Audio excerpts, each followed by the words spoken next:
NBT में हमारे एक सीनियर हुआ करते हैं, नाम है अक्षय शुक्ला।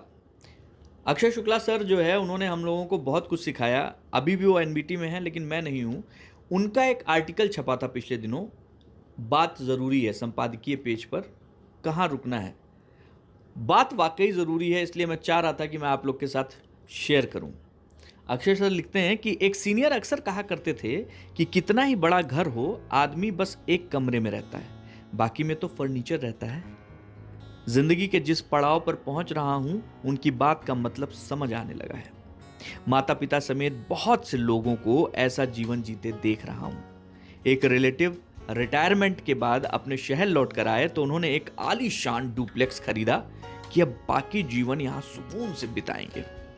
बच्चे विदेश में थे, जिनसे मिलने शुरू में तो साल में एक आध बार चले जाते थे।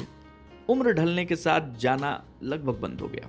बच्चे भी 3-4 साल में एक आध बार ही मिलने आ पाते हैं। यहां एक कमरे में ही जिंदगी गुजरने लगी और इतने बड़े घर की देख रेख मुश्किल हो गई। एक एक करके सामान कम करना शुरू किया। आखिरकार घर बेचकर फुल्ली फर्निश्ड फ्लैट में रेंट पर शिफ्ट हो गए।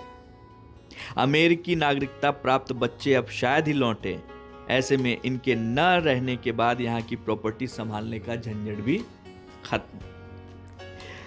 इनकी तरफ बहुत से ऐसे सीनियर सिटीजन्स हैं जिनके बच्चे नहीं हैं या विदेश में हैं।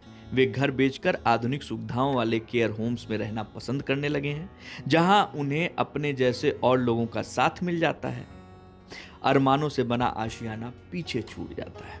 जिंदगी के किसी मोड़ पर तो आपको फैसला करना ही पड़ता है कि अब चीजें फैलाने की बजाय समेटने का वक्त आ गया है। एक डेडलाइन तय करना जरूरी है कि कब रुकना है। आगे सब कुछ अच्छा आज जैसा नहीं रहेगा, तब जरूरतें भी कम होंगी और इच्छाएं भी। तब आपको सिर्फ अपने आसपास बात करने वाले लोग चाहिए। कोविड ने तो हमें और सिखाया कि वक्त का कोई भरोसा नहीं। हालांकि तब भी ऐसे बहुत से लोगों को देखता हूं जिनकी और पाने की चाहत खत्म नहीं होती। एक साहब तो रिटायरमेंट के करीब हैं, पहले से कई मकान और प्लॉट हैं, उसके बावजूद परेशान रहते हैं कि कहां निवेश कर दूं कि 7 पीढ़ी बैठकर खाए। मैंने कहा, मुगलों ने दक्षिण तक साम्राज्य फैलाया, पर आज कोई उनका नामलेवा तक नहीं। पास ही रहने वाले एक सज्जन तो 85 बसंत पार कर चुके हैं, पर हर वक्त उनके दिमाग में यही चलता रहता है कि कैसे छत पर मोबाइल टावर लगवाकर कुछ कमाई हो जाए, खाली बची जमीन में 1-2 कमरे और निकालकर किराए पर उठा दिया जाए।